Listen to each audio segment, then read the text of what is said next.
Linda are getting married and everything, but we all know the real reason. Well, at least half of us are here today. So thank you, I'm very flattered by the turnout. However, I promised Evan and Linda I wouldn't go on and on about my daughter on their big day, so I won't mention her again.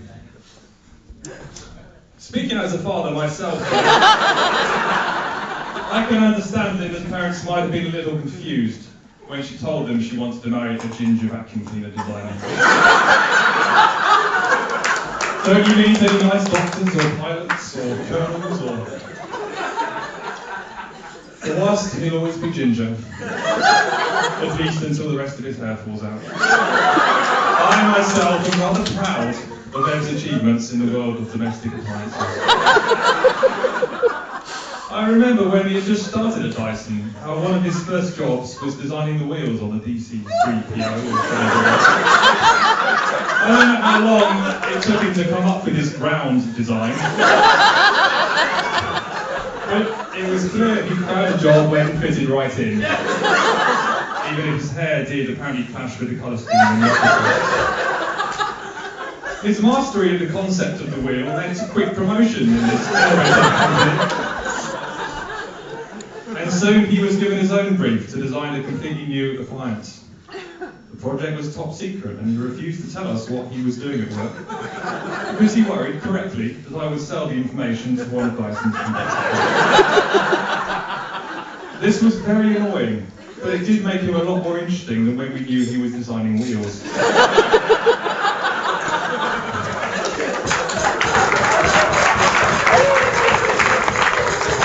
At the time, I was pretty sure he was working on a new type of vacuum cleaner that collected all the dirt neatly in little bags.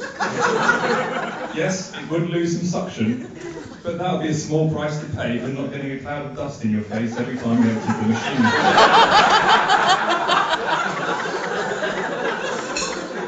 Imagine my pride and surprise then when I discovered Dyson had entrusted my brother to make their first product not designed for cleaning the floor at all. Eventually, they had to tell people it was a washing machine because customers at Dixon's were complaining the staff didn't know what they were talking about.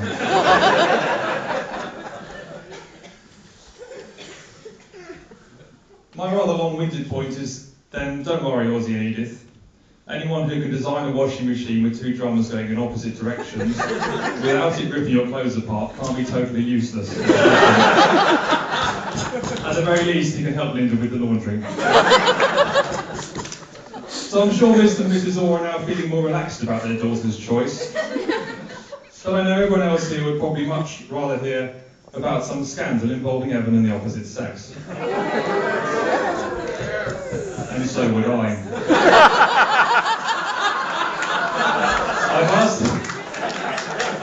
I've asked his friends, I've advertised in the local paper. I've even tried getting him drunk, but nothing. No dirt, no gossip, no scandal at all. Except one.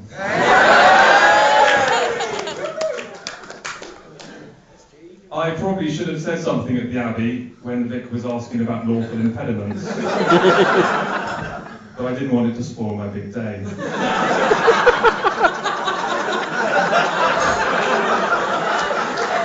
Because you are in fact already married, aren't you, Evan? Yes. He says yes. To Anna Hogben. And how do I know this, Evan? You were the best man. No. Oh, you were the vicar. I was the vicar. That's right, you've been quietly married to her now for over 20 years. Her parents, Liz and Michael, are actually here today. Probably wondering what the hell's going on. Are you wondering what the hell's going on? No, that's going on, okay. I obviously took my role that day a lot more seriously than you did. So I just hope that the vows you made today in the big Abbey, in front of all the people, have been more seriously than the ones you made in the Hogben's back garden 20 years ago. That aside, I'm honoured to be involved in another one of your marriages. And I'm very happy you found someone else to share your life with. Although you didn't exactly have to look far and wide to find her in the end. I was going to accuse you of being rather lazy in marrying your neighbour, until I remembered that I married my flatmate.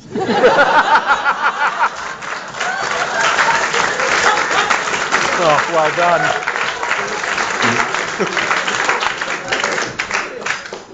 But well done, you'll prove to us all that true love can indeed be found right under your nose. Although with a nose the size of yours, it does make it.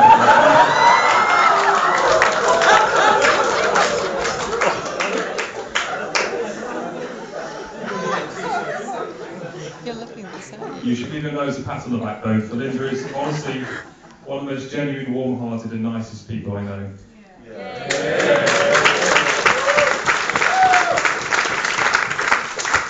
I'm sure you'd agree, Av, that 350 people wouldn't have turned up at the Abbey if you were getting married on your own. You may have been prospecting for ore, but what you found was pure gold. Well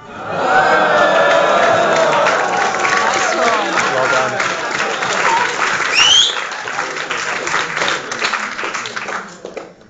And Linda, in Evan you found someone who's dependable, honest and funny. I've known him a long time and over the years he's been like a brother to me. No, really, he has. I haven't known you as long as him, but already I feel like you're the extra sister I never had. Not too much like a sister though, because that'd be rather weird. Man, my brother. Not to mention illegal.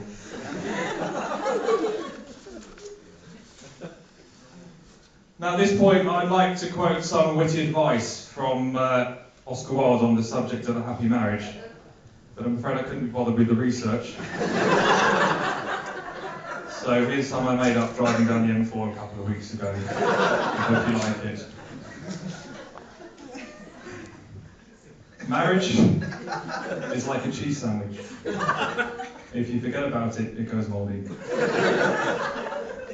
Now maybe you don't regard the cheese sandwich as highly as I do, but finding the right person to share your life with is one of the most important things you can do in life. And you should never forget the value of what you've created here today. In fact, I recommend you make each other a cheese sandwich on your anniversary to remind yourselves not to take your marriage for granted. You like cheese sandwiches? Good, you're off to a good start. I think I better stop now before my speech gets any more weird. I've got one announcement to read out. This is a real one.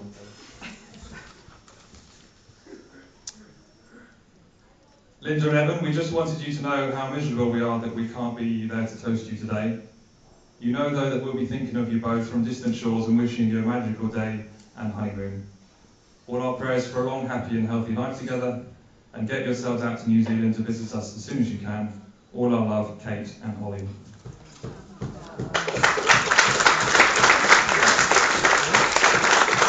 I know we've already done one toast to Evan and Linda, but what the hell, let's have another one. So if you would like to stand and raise your glasses, I'll give you the new Mr. and Mrs. Stevens. Yeah.